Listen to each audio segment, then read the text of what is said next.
itulah aku makan, aku pukul dia nggak sadar Pak. Ya, tapi itu kan sudah luar biasa itu kalau apa seperti itu. Iya Pak.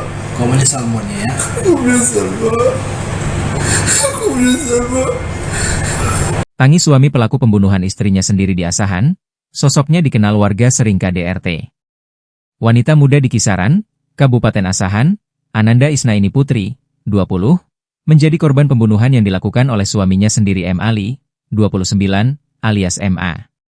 Kejadian tersebut terjadi di salah satu perumahan di Kelurahan Sidodadi, Kisaran Barat, Kabupaten Asahan, Senin, 2 Februari 2026, dini hari. Kini, terlihat di Mapolres Asahan pelaku telah mengenakan baju tahanan dan sedang diperiksa oleh petugas kepolisian. Dalam rekaman video yang beredar, MA tampak tertunduk lesu sambil menangis.